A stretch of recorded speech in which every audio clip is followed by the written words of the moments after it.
or what? Because yeah, Kurt TZ, we have seen him on Mages before. Just it's not the common, it's not the thing we usually think about when we think Kurt TZ. But let's see how it works out up against SRG's Bruno and Yums' Guinevere. Yes, because if there's one thing I would immediately want to point out when it comes to Kurt TZ and his confidence heading into this game, it's that he's not picking up the Purify on the Farsa. So he's really confident in terms of positioning, or it's important that he has to be, because Yums would probably be constantly on the hunt for him, but it's not just Yums actually, it's even Sekai's, it's Cram. There's a lot of members from SRG who could just hunt the backlines of nipflash. Yeah, it does seem like for nipflash, their draft is more to shut down Bruno and Joy, right? Yves is going to have a very good time, I would say, the Guinevere and Cram on Hilda. We should see Cram able to get into that backline, but again, JPL goes in. Oh, what was that damage? Hades! A double kill. Yums and Skies disappeared. And I'm not sure if there was the Sacred Hammer too, or it was just JPL right in front of two members of SRG, but that was a beautiful Blade Surge. What was that? Stunning two members and that immediate burst down as well. So I think this is also one thing you'd have to be careful if you were SRG up against NIP. The amount of early game damage that they have in their hands, they could literally burst down any member they spot out from SRG at this point. Both Hades, Kurt TZ, and probably even a bit of like poke here and there from Vanix on the Nathan. I'm still surprised that that dealt that much damage. It's not like he went for Thrill, so there's a bit more damage there. Season Hunter, Impure Rage, yeah, nothing too crazy there. Bargain Hunter for Vanix though means that, yeah, like LaFell said, we might get like some power spikes very early on. If Vanix is able to just farm up and go even with Innocent on the Bruno, we might actually see the power spikes be very, very similar to each other, the timing at least. It's tenacity too, by the way, for Innocent. This is something I'm personally not used to seeing. We usually see more of an aggressive stance for Mr. Innocent. Great push. Wow, Hades with a blink getting away from the spatial migration. That's the glory. Oh my lord, Yums just disappeared again. Kurt TZ will be traded in. But nipflash are playing so good. Yeah, Kurti stood there. He knew they were winning anyway. And you could see the priority of nipflash in terms of objectives. Diablo just making sure he would be accompanying his other members even though he doesn't get his hands on the level 4 yet. The glorious pathway wasn't even necessary for them to be able to burst down and secure that objective. So nipflash, they're off to a really good start, and that pretty much reflects in terms of the gold between our two junglers. Hades, I mean 3-0 for this Suyo in the early game. You would understand why he's this much ahead. Yeah, 3-0, 1.2k gold lead against the Joy and Diablo. Here, Electrifying Beats, Diablo should fall. Oh, he jukes him! Revitalize, gets away. He's gonna buy a lot of time and a lot of positions from SRG will have to be given away to rotate over to deal with Mr. Diablo. For the airstrike though, on the Stormy, that's 1, 2, 3 hits, 4 hits. Every single one of those feathered airstrikes was on Mr. Stormy. Why does it feel like Kurt TZ, if only second skill even hit at that moment, could have bursted down Stormy in a full combo. That pretty much reflects how nipflash is ahead, but Hades spots Sekai's. And one thing at least for SRG is just how ahead their Expelade is, but oh wait, Vanix with the Purify. Yep, escaping from the spatial migration, Violet Requiem combo, just wanting to play safe in this weak side. He knows the team is doing well right now, so there's no reason for him to actually walk in, do anything aggressive, just play it by the book, passive, and farm up. Whoa, right. What is this? Oh, the timing was good. Oh, a bit unfortunate timing for Hades there. He was charging up that skill 1, that stun, but Yums came out a bit late from the bush. Good timing from Yums. And now turtle number 2, bottom lane, Cram diving! The turret is nothing to Cram, but it does give all the prio over to nipflash up top around the turtle. So it'll be a kill on Vanix, traded for the second turtle of the game. You gotta take note of this. SRG, it's not even their mid laner, it's not even their roamer suddenly rotating to the bottom lane. It's their XP laner rotating to the bottom lane, helping Innocent. So the priorities for Cram, you're seeing it, like just how focused they are in terms of securing that early game for Innocent as well, and they're about to take out almost all of the energy shields. But for Vanix, it is equally important for him to not get picked off. I mean, they should be wary of that. These rotations from Selangor Giants, they're pathing. It's really interesting. And it's back to just a farming battle for both these teams, you know, not really going for anything, any invades, ambushes, aggressive takes. nipflash, they want to farm. Same goes for SRG. They still have a very, very good mid-game power spike with Stormy and Innocent. So if there's no neutral objective, don't really expect any of these teams to be looking for big plays around the map. Yep. So for now, we were just waiting for that next neutral objective potentially and that major rotation that we'll be seeing from both of these teams. Because again, Crab here in the mid lane, adding a bit of pressure as well. And it's it kind of limits overall the rotations that nipflash could do as well. But Hades versus Sekai's in the top lane. But even in the bottom lane, there's action too! The Worldie! Bouncing from the mini waves. Innocent getting the solo kill there. JPL with a good shove to escape. Oh! That's an implosion for the airstrike. Almost dealt with him. The stun over to Yomes. It should be a trade. No, he flickers out. Great timing from Stormy to pop in that RWM.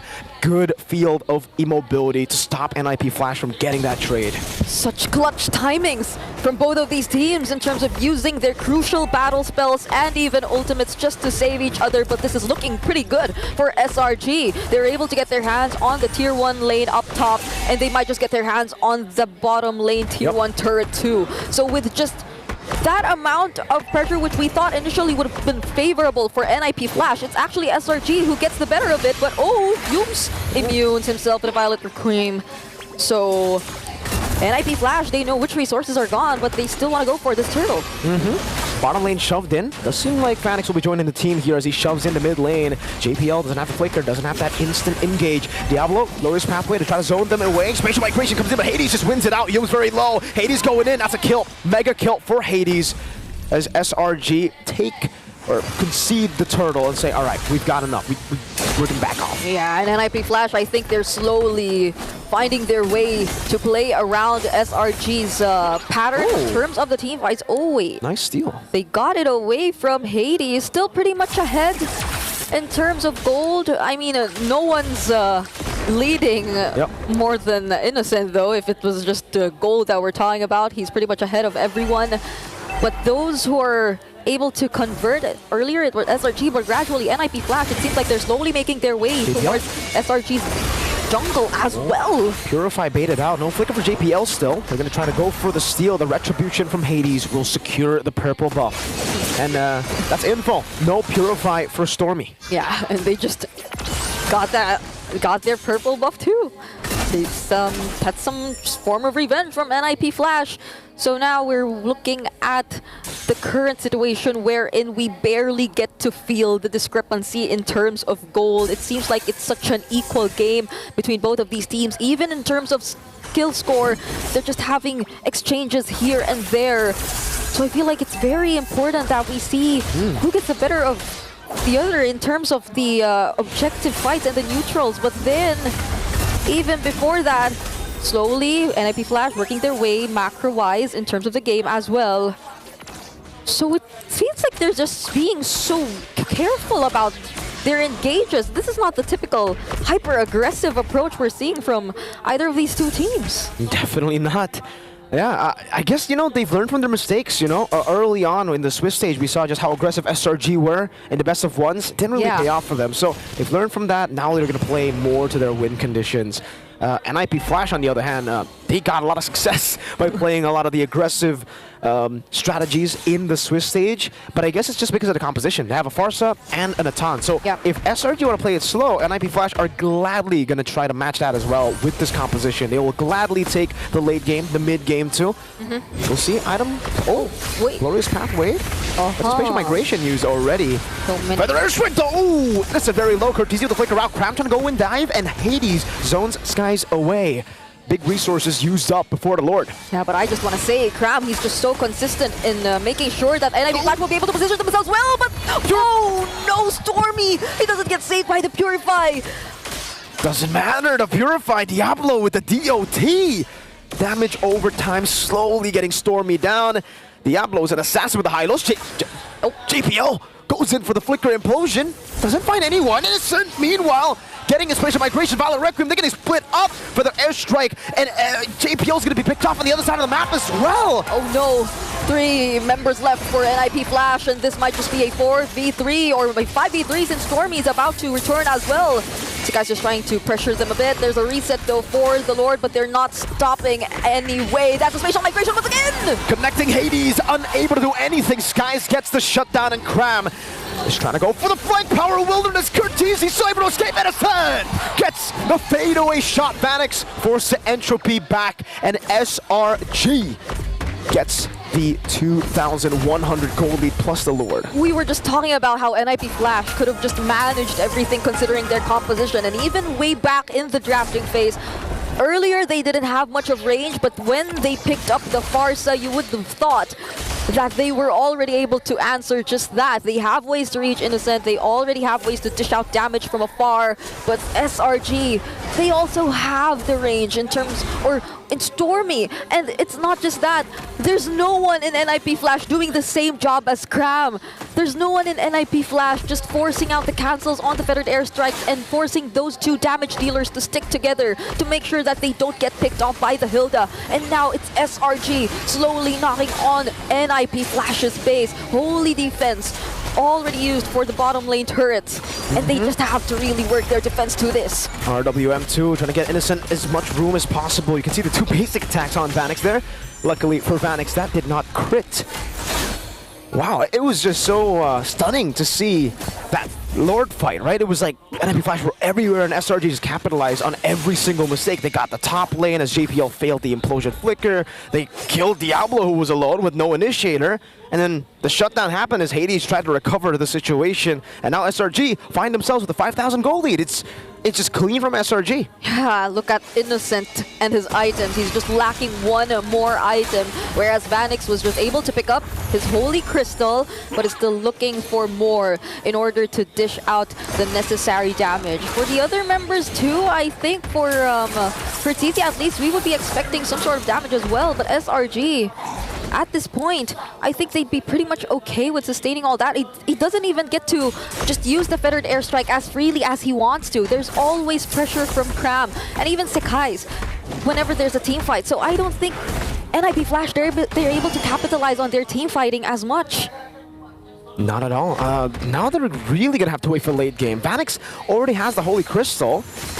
Does Vanix have enough to actually deal with Cram? Because Cram has been a nuisance. So Stormy caught opposition. Diablo goes in for the airstrike as well. Purify used. Oh, spatial migration! Finds Curtisi. An implosion, they'll catch him now. Vanix, will he be able to go through everybody's skies?